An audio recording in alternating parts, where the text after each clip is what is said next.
Good evening and welcome to the overnight edition of From Day One. Art Bell and Storm Chasers with Warren Friedley are along with us to rock the overnight away. So without further ado, here was Warren Friedley as we left him last night talking about why he got into storm chasing. Just happened to be reading an Associated Press article one day about tornado chasing, and I went, I think I'll expand my horizons and head out east. And this was at what age? This was, I think I was in my mid to late 20s at this point. Okay.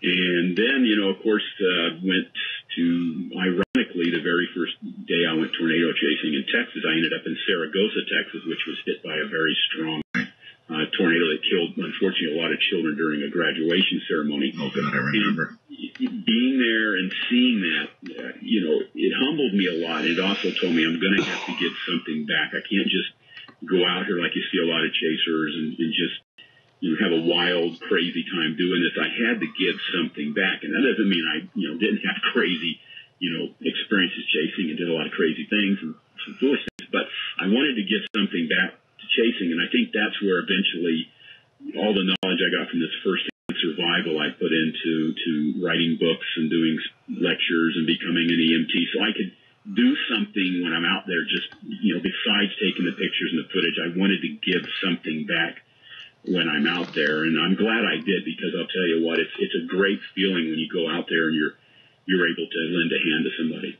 Okay. I'm getting messages all the time on the computer as I do the show. People are asking that you would describe what they can see in photograph equipment-wise in your vehicle. Well, I don't have that picture up. I don't want to risk it here and mess up the phone by turning the computer back on.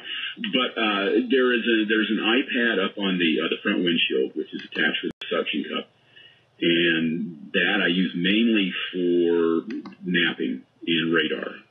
Okay. And there is also a satellite GPS unit on the dash, and that's because you can't always rely on phone lines when you're out there in the middle of nowhere. So even if I don't have phone lines, I have a satellite that'll give me a map and a radar, which is very important. Yes.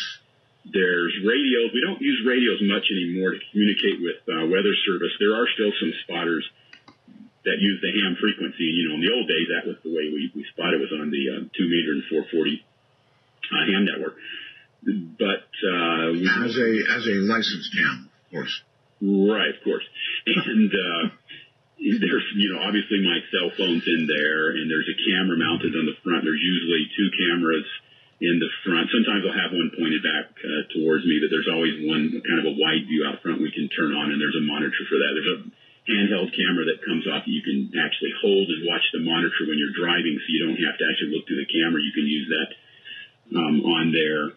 And I'm trying to think what else was on there. That's the main equipment I use. I don't get too technical and put too much technology in there, because it's easy to get distracted. If you have too many things going on, too many bells and whistles, it's easy to get caught up in all that. And I'm also a pilot, so I know that, you don't want to get caught up in the moment and lose track of what you're supposed to be doing, which is, flying the plane, or in this case, driving the chase vehicle.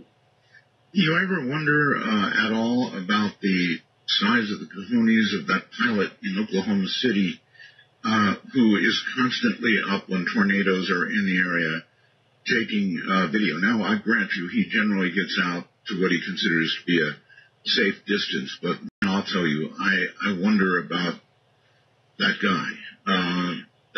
That would be quite a job as a helicopter pilot. You can't make wrong decisions in a helicopter in that kind of weather. Well, no, you can't. I tip my hat to those guys, because the information they give, and the news stations in Oklahoma City, the life-saving information they give has saved countless lives. And although, I don't think some of the entertainment value that they generate now, which it seems to be more and more every year, but the information value they send from those helicopters is invaluable, not only to the people on the ground, but to the National Weather Service. Allows them to see what's going on at the same time they're looking at the radar. But yeah, all that technology has a very good purpose. But unfortunately, in recent years, some of it's getting a little bit out of hand, where it's becoming more entertainment value, and I can give you a great example. Is when I was at the Moore tornado. Okay, hold that thought. Entertainment value, the Moore tornado. Man. All right, so my guest is Warren Fadley. He's a storm chaser, the storm chaser, the original storm chaser. We're talking about violent weather right now, actually tornadoes. I'm Art Bell.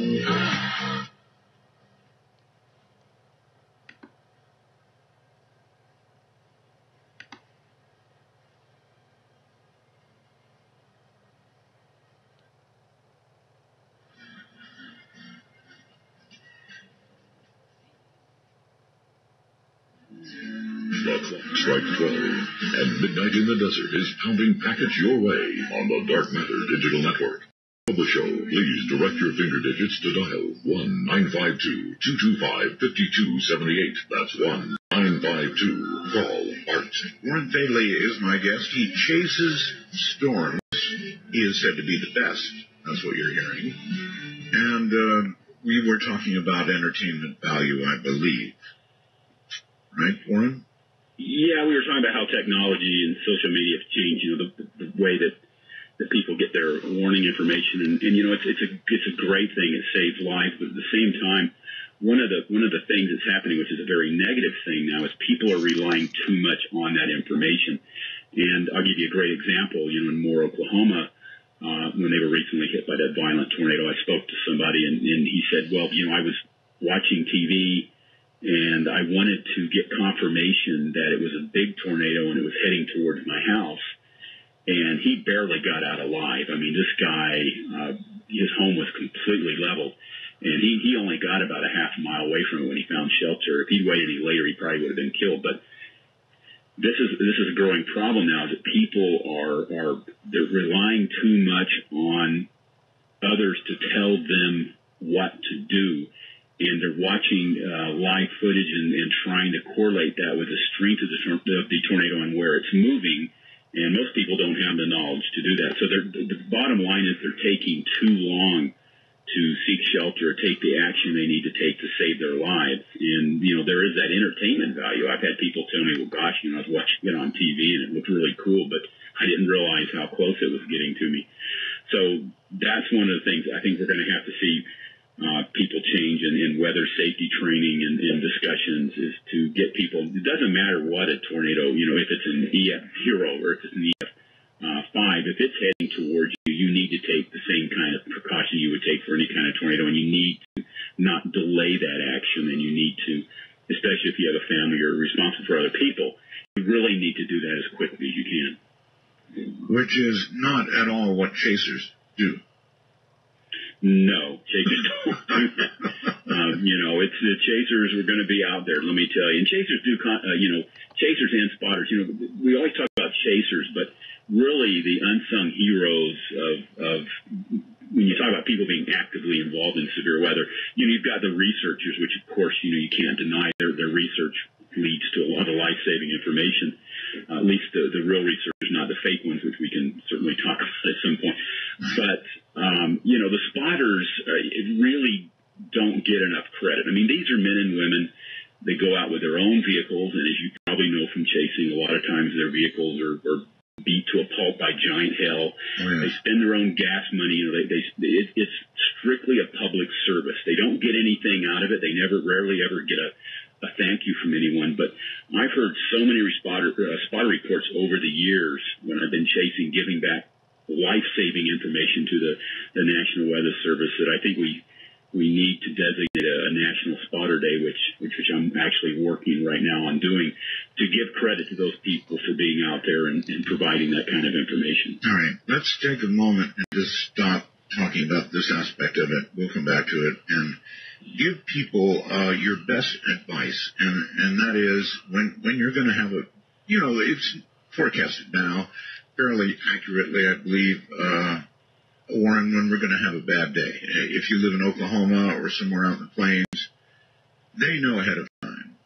In fact, I believe Dr. Forbes has taken to creating the Torcon scale, which is the likelihood of a tornado being within, 50 miles of you or something like that on a a scale of 1 to 5, is it? Something like that. Yeah, No, it's 1 to 10. Yeah, I'm not a big fan of that. No. Created. And I mean, Forbes is a great guy. Trust me, he's one of the best people they have there. I respect the heck out of him, but I don't agree with that system. It just confuses people. There's already enough systems. What I tell people, and this isn't obviously a predictability, but the thing I've developed over the years, I call it the triangle of survival. And at the top of that triangle is to know the danger. Right. Know the danger where you live. And people say, well, I live in Tornado Alley. Okay, well, do you live near, train tracks? You might have a derailment. Do you have flooding in the area? So the most important thing is to know for your area what kind of dangers you have, from A to Z, wildfires, whatever. The second thing is know what to do. If it's a tornado, you need to know what kind of, where the nearest shelter is or have one in your house. And the final thing is you need to take action right away. You don't delay. If those three things will save probably 90% or more of the people who are threatened by severe weather. But somewhere along that triangle, people make a critical mistake. They don't know the danger, they don't know what to do, or they don't take action, and it leads to, bad consequences. I think hands down, the safest place to be is underground, right? Underground, yeah. I mean, you can't always predict tornado strength. And I know that some people now, I've watched some of the forecasts in some of the major cities, and the meteorologists will say, well, this right now on radar looks like it's going to be an EF 1 or 2, and I just cringe. Yeah, if you're a chaser, you could probably look at, the velocity scans and figure out the shear and things like that, and look at it and think, well, yeah, this is probably going to be a weak tornado or maybe a strong tornado. But I think it's a mistake to relay to people that you're thinking it's going to be an EF 1 or 2, because it goes back to what I was saying before, is people will stop taking shelter. They'll say, well, it's just an EF 1, that'll knock my lawn chair, over out front. I don't really care. And they won't take shelter, which is a big mistake. You don't want to do that. The best option is to always take the same type of action you would take no matter what the tornado is or what they think it's going to be, and that is underground, like you said. That is always the safest place to be, is an underground, some kind of a approved shelter, and that's your best chance of surviving a tornado is underground, especially the violent ones. And if not, at least jump into an unapproved ditch. Yeah, there are some above ground shelters, though, that are FEMA approved that can withstand some very violent tornadoes. That's another option. You can put one of those in your house and, use it as a safe the rest of the year. But, you need to have some kind of shelter if there's a tornado. That's the only real way you're going to survive. All right. What is the strongest wind that has been recorded in an F5? The biggest tornado. Do we know, or are we still imagining? Well, they've exceeded 300 miles an hour, and they've done this using portable Doppler radars, which is great, because they're able to go out to take the radar to the storm instead of letting the storm come to the radar. And a lot of the folks at INCAR, which is in Colorado, and the University of Oklahoma, and there's probably 3 or 4 more research groups that use portable Dopplers, go out. And they've measured winds well over 300 miles per hour and documented those, which is absolutely incredible. I was on a tornado near Red Rock. I don't recall the exact wind speed. I know it was over 300 miles an hour, but that's just an incredible amount of destruction. And that's just the winds, that they've measured. I'm sure they can probably top out a little bit higher than that. 300 miles an hour take virtually anything down to the ground, including concrete? Some of it. It depends. Tornadoes are made up of individual vortices, and it just depends on how strong those vortices are and what they hit. And, of course, that's why you'll have the house across the street will be standing, and then the other house will be completely demolished. But with your very strong, your very wide tornadoes, those usually leave a very wide path of destruction almost within that whole area where the actual tornado's in contact with the ground. Okay, so here's a question for you. One day, an EF5 is going to hit a big city, something like Dallas, Fort Worth, or City, or, downtown high-rise type area. What will that do? Well, It depends on, when you say it depends on the size of the tornado, it depends on what kind of structures it hits. But if you're talking about a downtown area, you're talking about the biggest danger is going to be glass, flying glass from that tornado. It's unlike you're going to see skyscrapers taken down. You may have some buildings that are not as strong, some of the 1 or 2 story buildings near the street destroyed, but you're also going to have the compression of winds, the Venturi effect between the buildings compressing there. So you may have some absolutely insane velocity doing a lot of destruction, but you're going to have a lot of debris, things coming off buildings, cars being hurled into buildings. But again, the biggest danger is going to be the windows breaking and that glass just flying all over the place in a major city. Okay. What I'm going to ask you is for speculation right now. Would that be all right? Oh, sure. So, we have speculated for years about weather control. And I've often wondered,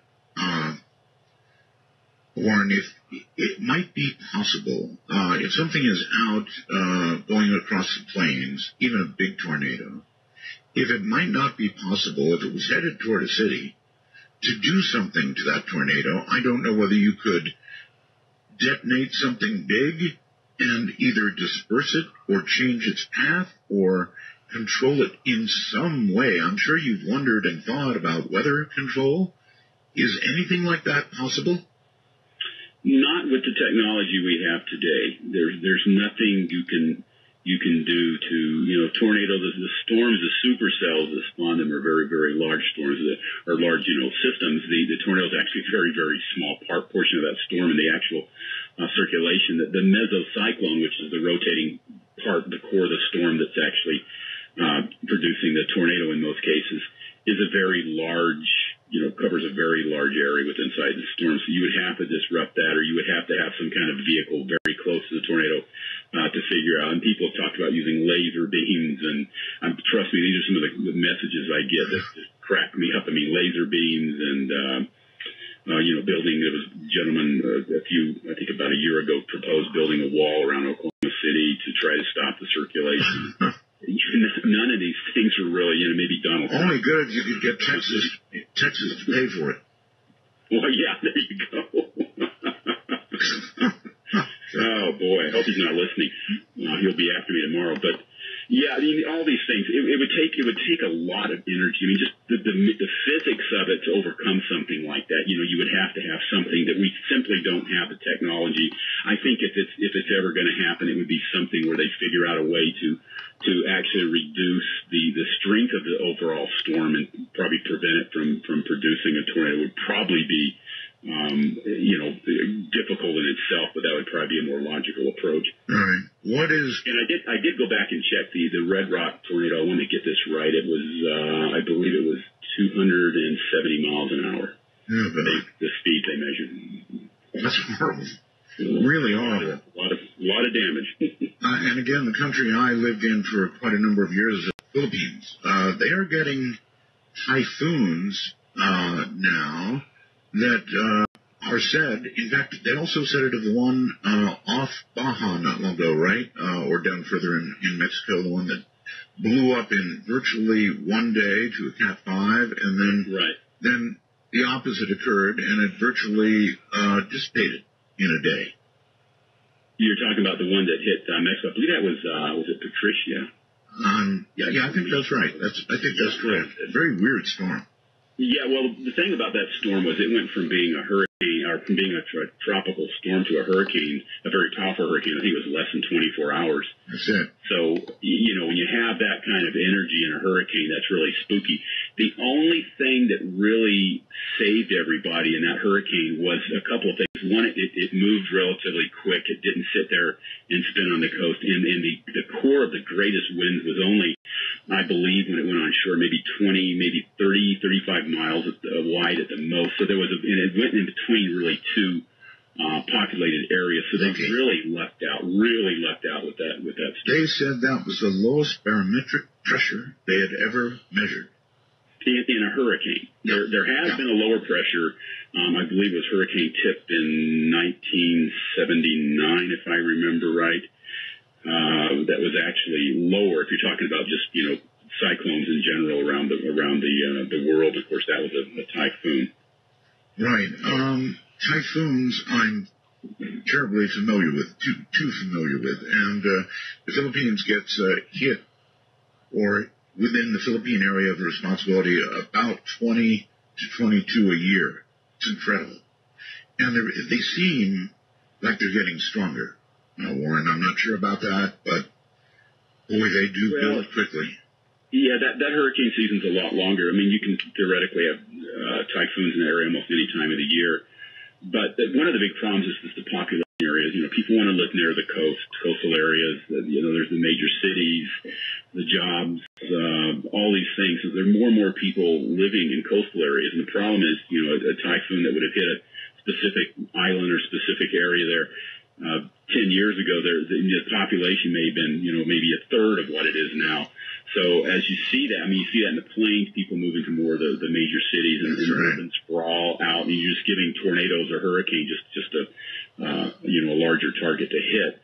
But, you know, you always have these anomalies. You know, we had Hurricane Camille back in '69 and nothing rivaled it until, you know, Andrew, which wasn't as strong. And then, of course, Katrina, which was, I believe, only ever went up to a Category 3 rating. So, you know, you have these weather extremes, which is one reason that makes it so fun to follow severe weather, because you just never know. I mean, on any given day or week or month, you may be able to experience one of those extremes. Okay. The scientists are saying that we're in the El Nino cycle right now here in the U.S., and they're saying it's one of the strongest they've ever seen.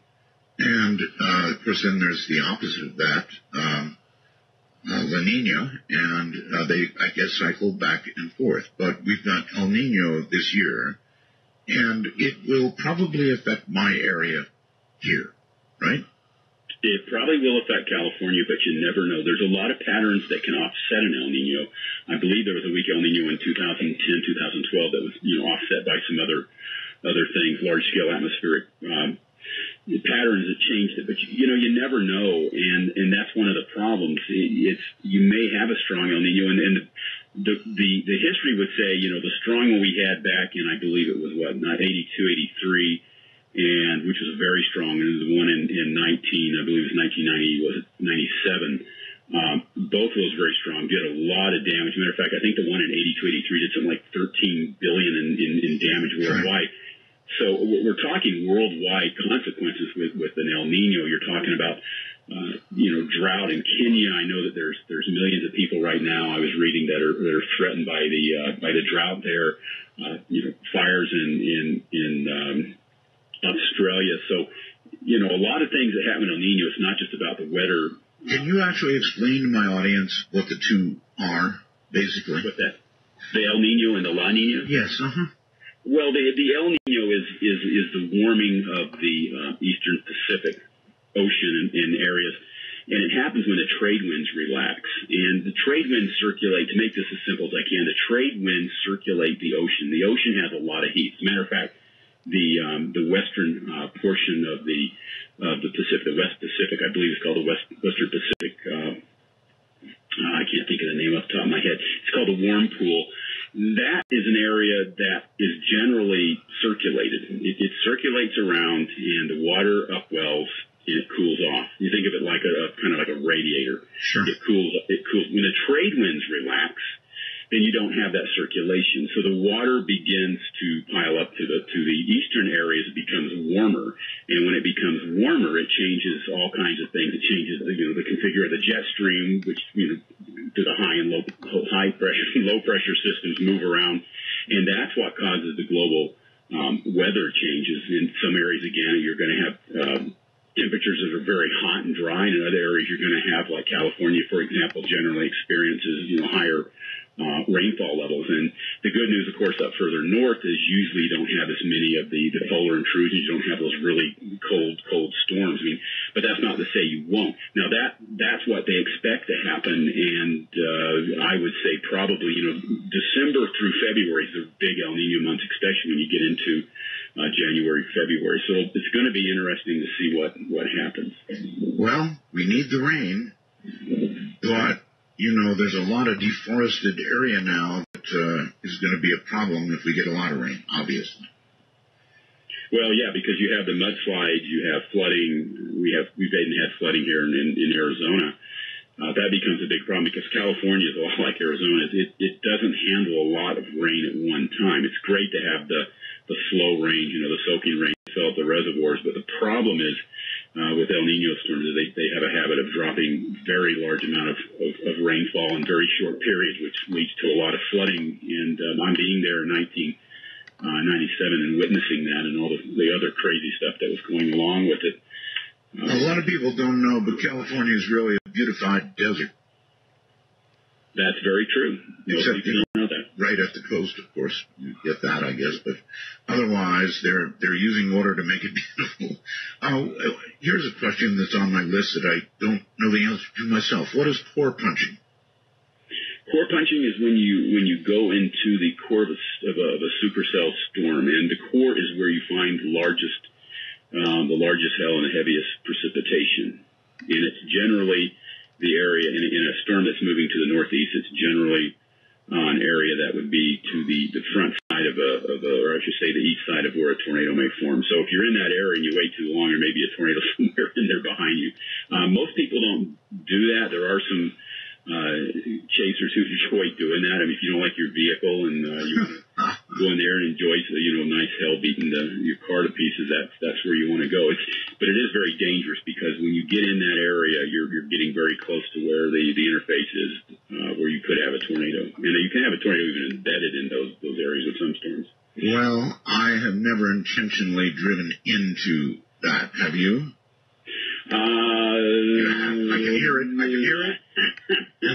Well, not intentionally, I wouldn't say, but back again before the days of radar, yes. we would do that. And the scary thing is at night because that's when it's really, really spooky. God, do I agree with that? Yeah, I mean, I think people chase into the pre-laptop data radar days. Some of them are very lucky to be alive, thinking about all the stuff we must have driven into, because I look at radar nowadays and I'm thinking, good Lord, I probably would have driven into that thing if I didn't have radar. All right, so here's what I think is going to get a lot of people killed, Warren. Lately, in the last few years, since this entertainment thing came along, there have been so many storm chasers that, frankly, they jam the roads. It gets to the point where there's no place to park, if you're in a likely place. I mean, it's incredible how many chasers there are, and they actually get in each other's way. And one of these days, there's going to be a big tragedy because of that. Yeah, I mean, I support 100% a person's right to chase. I believe if you want to go out there and chase, you should do it. My rule is you don't put others in danger, and that includes rescuers that may have to come and get you. But I support people's right to chase because I've done it myself. As for many years, it would be hypocritical of me to say not to do it. But you can do it responsibly. You can still do it safely, and you can still have a lot of fun and beat up your car or do whatever you want. But it's everybody's thing. The big problem with chasing right now, it's not the real established chasers. The probably maybe 100, 200 people that have a lot of experience who are fairly responsible. It's a lot of the locals, and I'm not trying to put local people down because hell, if I saw a storm out back and I wasn't a chaser, I'd probably go after it too, just like I would a fire or anything. You'd want to go see what's going on.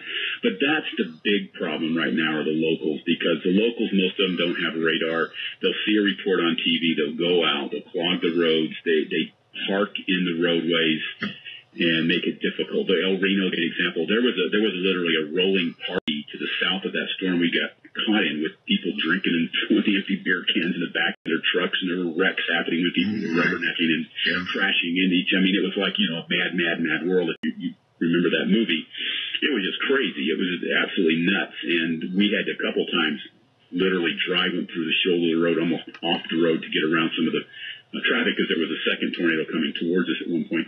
But that's the big problem right now, are the locals who just don't know what they're looking at. They may park on the road, they'll walk out into the road, and that's what's causing the problem. It's not most of the responsible chasers.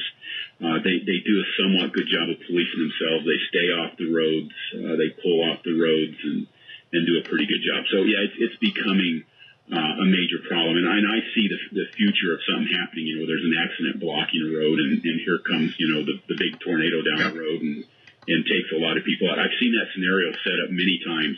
It's just fortunately so far everybody's either been able to get out of the way, or the tornado took a different path and missed the traffic jam.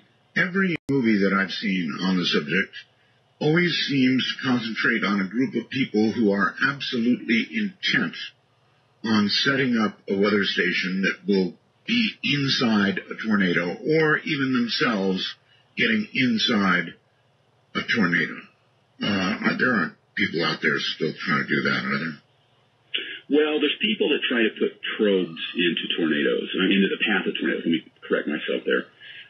That's still done. There was Project Vortex a few years ago, which had vehicles. These people are very professional, well-trained, safe, putting probes out in the front of a tornado to get data. That's a legitimate pursuit of going out and doing research, and it's necessary. Of course, nowadays we have a lot of drones are going to be used here pretty soon. They're working on drones with instrument packages. It's all about doing this and doing it and staying alive, and being able to get that data without putting humans at risk. And of course, that's where we start to see problems with people crossing the line when you have people out there who say they're researchers and they're doing all this life-saving work, but they're not actually doing that. They're trying to generate, publicity or income, and that's becoming probably the biggest nightmare in storm chasing right now.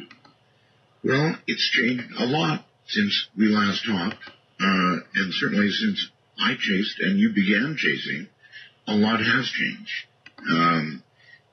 And I guess there is a pretty big danger out there. How close have you come to being inside a tornado yourself? Well, I've been in the circulation of very weak tornadoes, and it wasn't on purpose. One time we drove real close to a landspout tornado, which is still a tornado, but it's not derived from a really strong mesocyclone, so they're rarely destructive. And we were actually in that circulation for a little bit on the outside edges of it, but I knew that it wasn't going to be a major tornado. I could tell, the height of the storm and the base and a lot of other things. And, but that's something you try not to do because, again, you just don't know how strong a tornado is going to get. It may start out as a EF0 and suddenly come down, which I've seen them do, into a very, very strong tornado in just a few minutes, if not seconds. So there's no way to really second guess how strong a tornado is going to be. You can look at radar and velocities and things like that if you're really good about reading that kind of data, but there's just no guarantee. You just don't know what's going to happen, what's going to be picked up by the tornado and hurled into you. So it's not a real good thing to try to actually get into the center of a tornado. Even though you basically know what you're doing, it's still possible that Mother Nature can fool you or you make the wrong decision. I imagine you've come pretty close to losing your life at some point.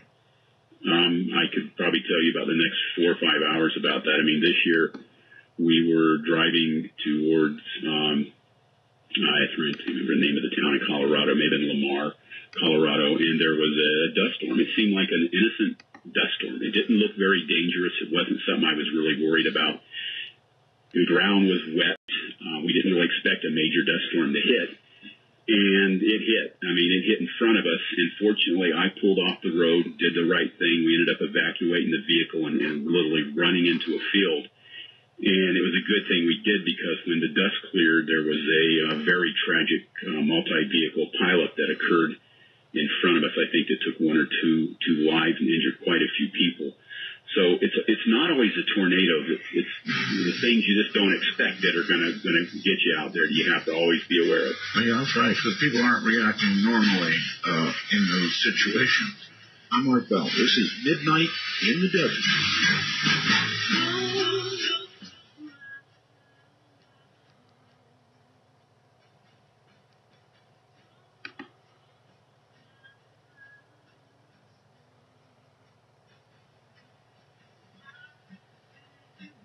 Course will return once the musical bumper is concluded.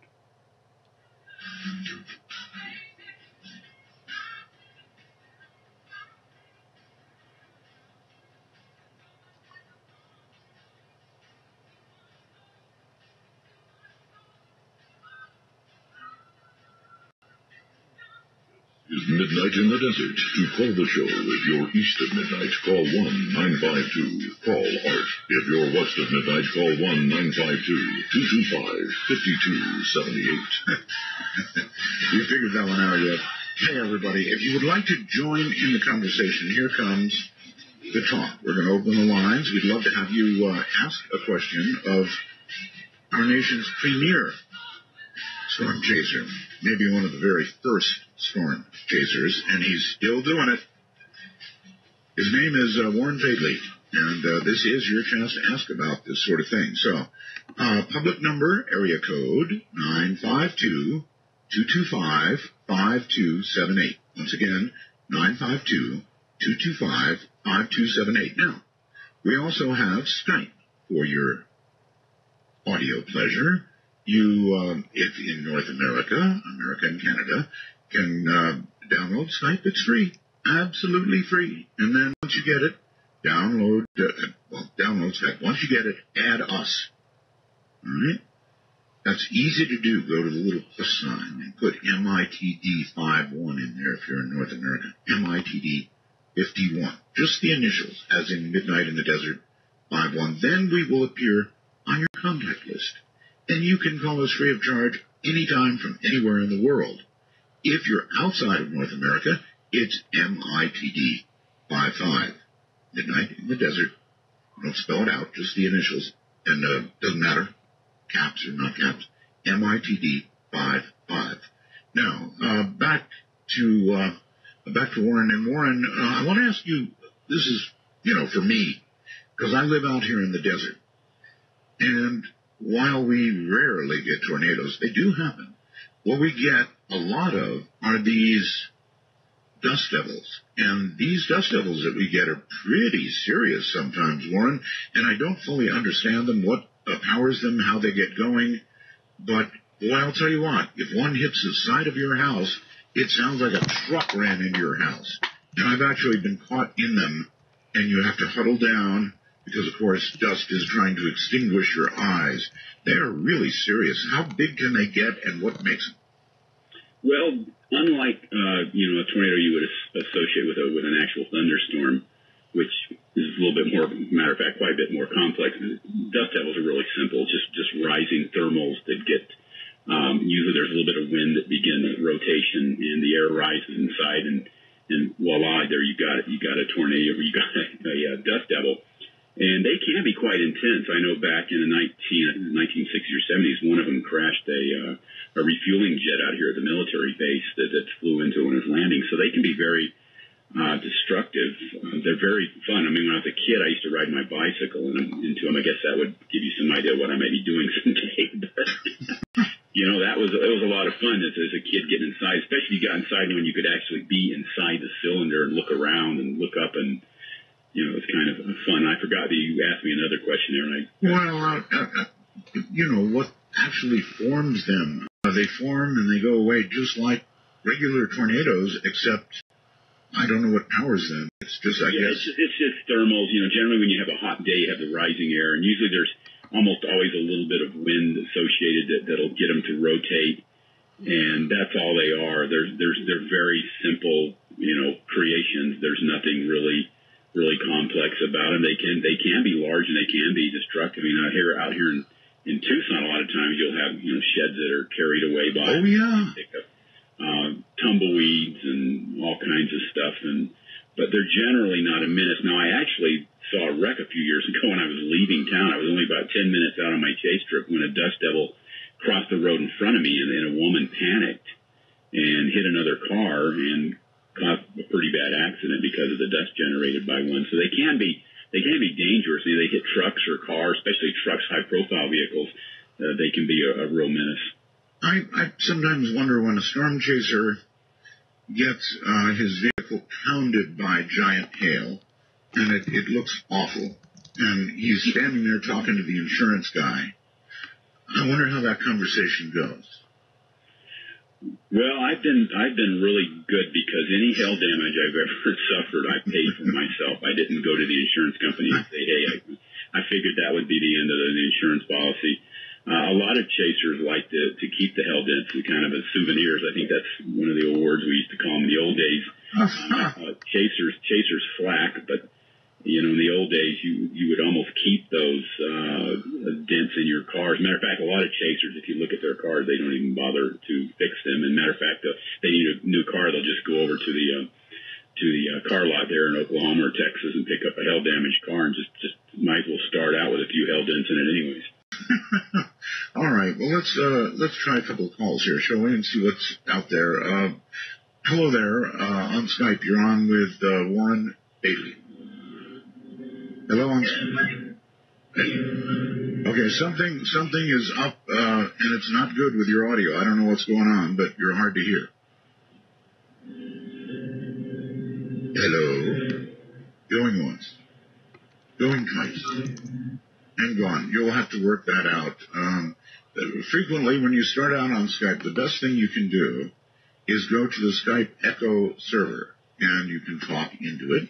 It will then play that back to you, and you can decide whether you sound good or bad. And if you sound bad, you can fix it before you call. Anyway, let's go to the phone. And Lexington, I think, Tennessee. Hello. Yes, hello. Hey, man, this is so cool. I'm talking to Art Dale. And I've listened to you for years and years and years. I'm a truck driver. And anyway, the storm thing, I just kind of curious about something. I was, several years ago, I was trucking through Kansas on I-70 between Ellis and Hayes. And it was at night. And I drove into a daggum tornado. Didn't realize it. And wind got so bad, I pulled over on the shoulder road, set my parking brakes on the truck, and man, it was rocking real bad. Hell, I had to holler at my co-driver and have him jump in the passenger seat, put a seatbelt down. But anyway, ended up turning my rig over while I was sitting there. But the question I had is the wind was, of course, when it got so, it was shaking my truck so bad I had to park. Well, it seemed like the wind was hitting me at a 45-degree angle on my left side, which would be the north side.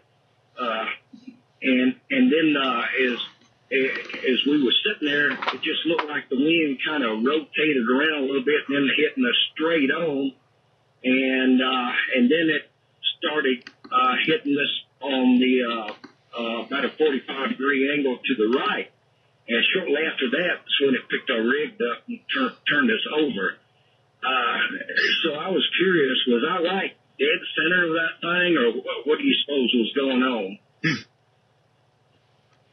Well, it's really hard to tell because when you have a tornado, you have a lot of complex wind fields within the tornado. You also have, downdrafts, outflows that can be mistaken for a tornado. But generally, if you're near a thunderstorm and you have winds that are changing direction that quickly, and from those types of angles, you're usually, either very close to a tornado or somewhere in the interface where a tornado is possibly forming. It's impossible to tell, because winds can be very complex in a thunderstorm, especially it sounds like you might have been in the front of it. So you have all kinds of winds coming from different directions. But, when you see those winds coming from different angles and increasing, decreasing in speed, that's never a good sign. That's usually the sign that you're in some kind of an area you shouldn't be. There you go. Yeah, no doubt. And Art, how long have you been now? Are you on short? I'm picking you up on WTWN on shortwave. Right. And this is the first night I've heard you in years.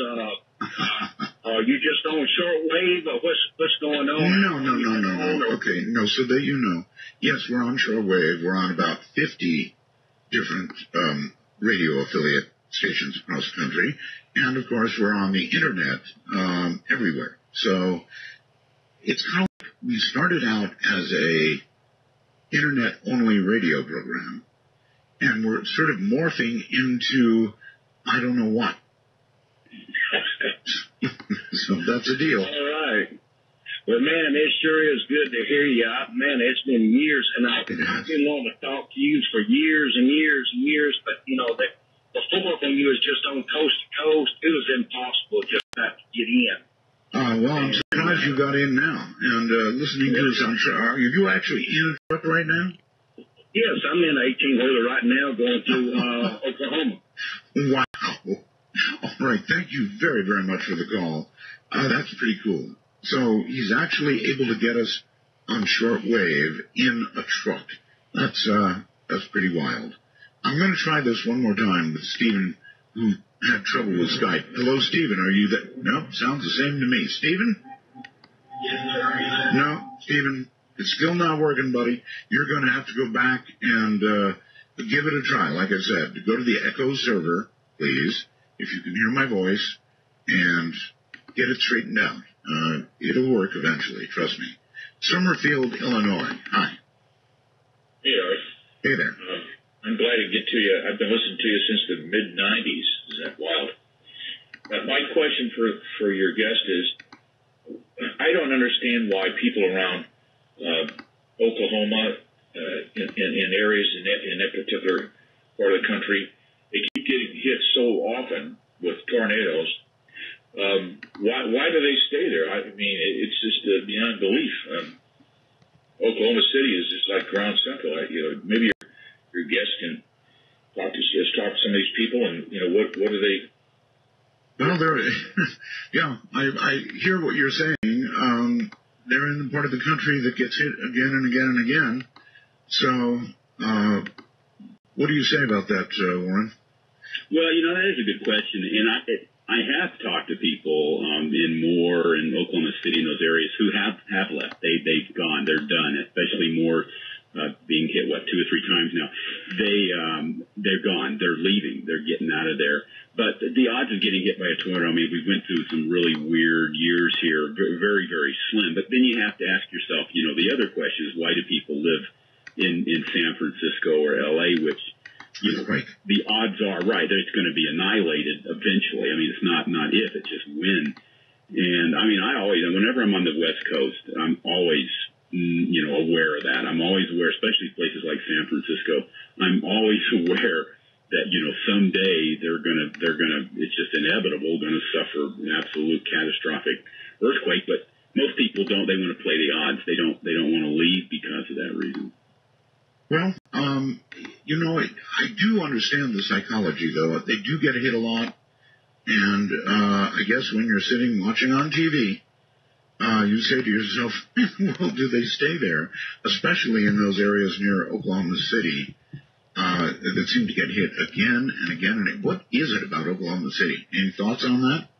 Well, again, it's what we discussed earlier. Oklahoma City went many, many, many years without a tornado strike. I forget how long. I wrote it in one of my books about how long it had gone. It was a crazy amount of time until it started getting hit and then getting hit again and again and again. Most recently more in the El Reno tornadoes. But again, I think a lot of it is just dependent upon where a lot of it's just fate. A lot of it's just, bad luck of just having a very strong thunderstorm that produces a very, violent tornado go through your area. Why couldn't it have been, 100 miles south or 100 miles north where the populations are a lot lower? Sure. It's just a very unfortunate thing. But again, it goes back to what I was saying earlier about the dry line creeping a little bit further to the east, and the storms initiating out just far enough so by the time they reach Oklahoma City, they're reaching their maximum potential, and that's generally when they're going to produce the most violent tornadoes. Okay, real quick, we've covered most things that I wanted to cover. Wichita, Kansas, you're on the air with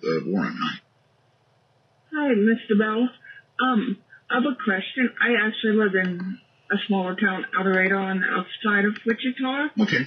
Well, we're right by a refinery, and everybody tells me that the heat from the refinery is actually warming the air to push the tornadoes away. And I don't know if that's true or they're just screwing with me because I used to live I was born and raised in San Diego in this whole area. Wait, who's telling you this? Is it the people who work there? My husband's family.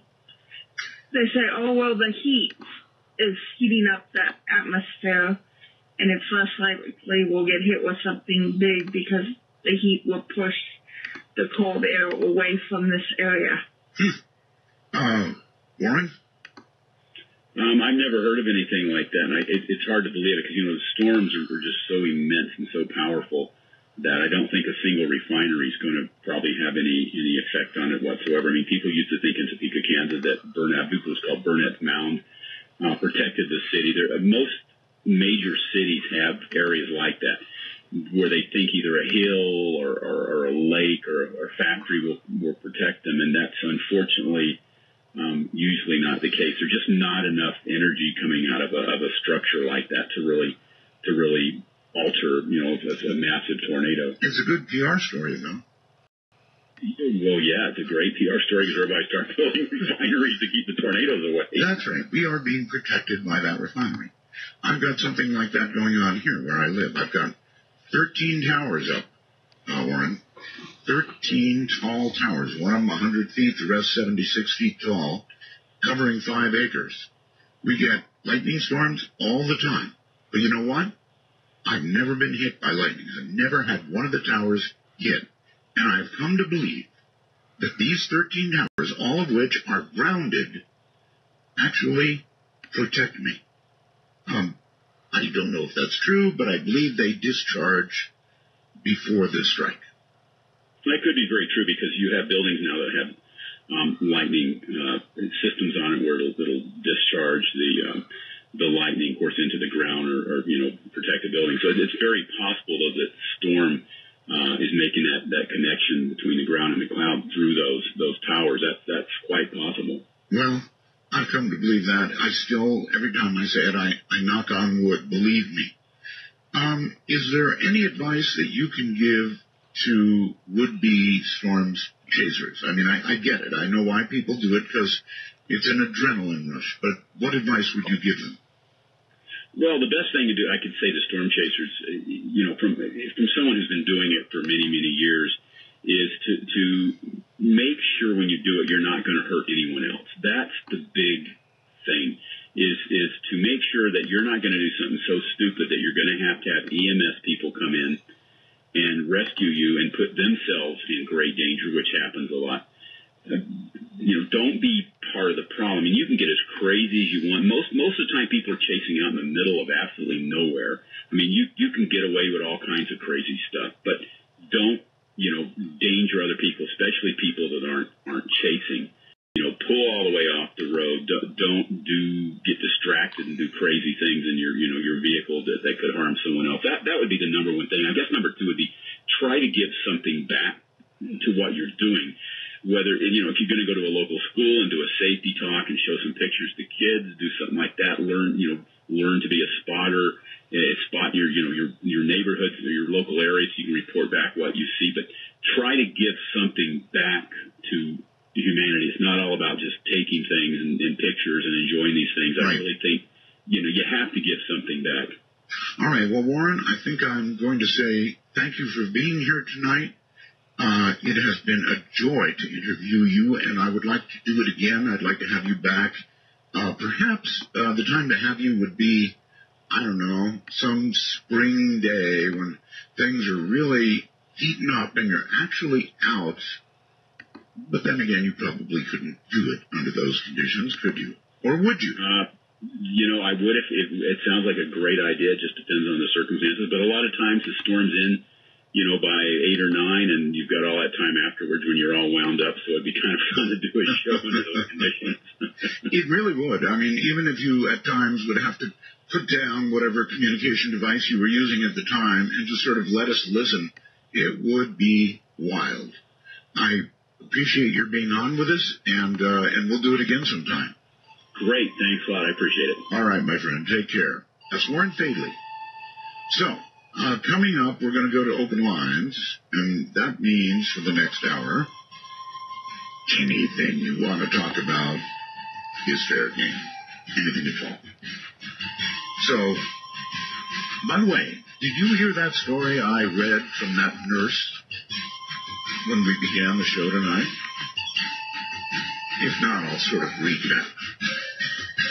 From the high desert and the great American Southwest, I'm Art Bell. We'll be right back.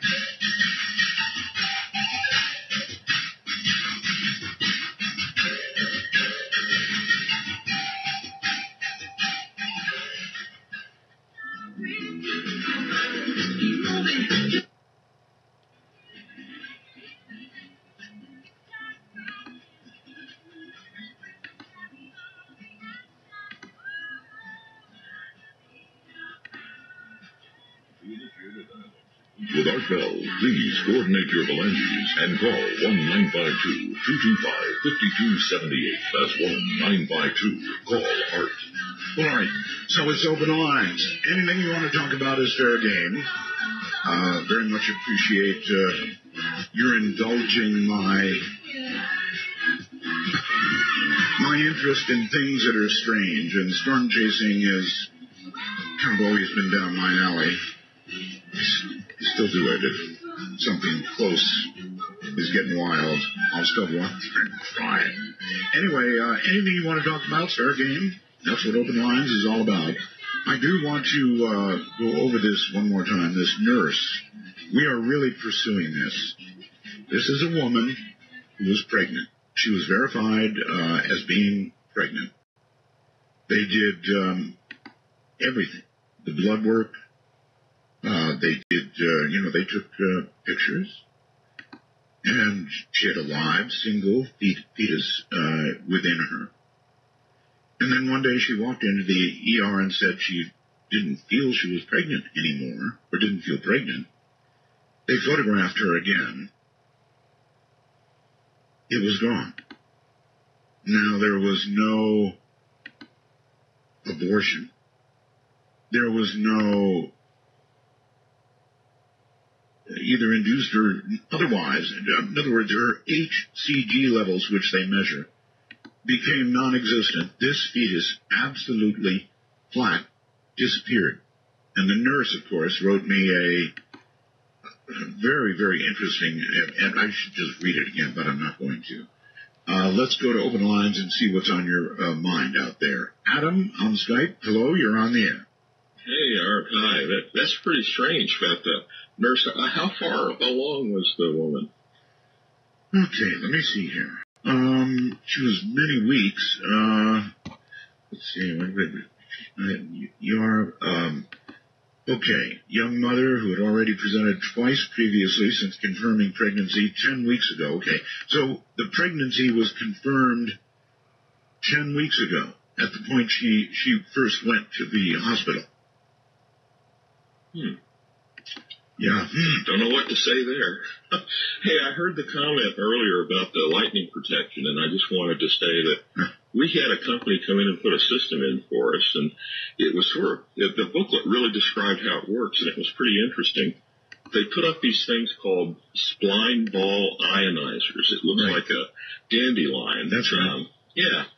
And as the lightning cloud forms, a charge in the sky, it sort of repels the opposite electrons away down in the ground, and so you get this ground charge that forms underneath a charged sky. And as the storm moves across, it drags this ground charge along with it. Yeah, I should have been hit a million times. If a storm is just looking for ground, normally if it sees a metal tower sticking up in the air and it's on ground, it's going to go right there. But in my case, because I have 13 of these things, I mean, we're talking over 20 some odd years now, I've never been hit. That 3/4-inch copper pipe in a big ring ground around our entire site, and then the grounds from that went up our tower. We had a 300-foot communications tower, and it went up the tower to these ionizers, and the theory was that it would slowly drain off the ground charge so that there wasn't enough potential for a strike. Well, it's entirely possible. Entirely, and knocking on wood, I've got a little wood here, that it never happens. But the first years, man, I thought I was going to be done in. Well, good luck to you. Thank you very much for the call, and take care. Yes, that many towers up in the air, everybody used to say to me, boy, are you going to get hit by lightning? And virtually everything else has. In fact, actually, get this, folks. I get this purple stuff that forms during a storm up toward the top of my towers. It's like plasma. Actually, it's not like plasma. I think it is plasma. And then there'll be a lightning strike, and the plasma around all the towers will, boom, disappear. And then it will build up again. So slowly over the years, I've come to trust that I'm not going to get hit. Knocking again. But it's a strange setup. It really is. People look at it and go, oh boy, are you in trouble? Well, not necessarily. Let's go to some... And with that, let's actually not go to somebody else. We'll cut there for today. Come back for the final portion on tomorrow's episode. From there, as we finish out our last Grand Arena battle, make sure you do like, share, and subscribe. Help to get us to the goal of 50,000 views. 1,000 subscribers, so Boxy sends those nice red boxes we can send to all of you. And of course, Google puts us on the algorithms. Coinbase, Ibotta, and Gain.gg are there for you as anytime. Get your $10 free from the first 2, the first 100 credits free from the third, and help out the show at the same time. And until next time, like, share, and subscribe. Be kind to one another, and as always, release the Krakens as we march along this overnight and every overnight here from day one. Again, until tomorrow, have a great night. Thanks for watching, everybody, and have a great evening. Enjoy your night's rest.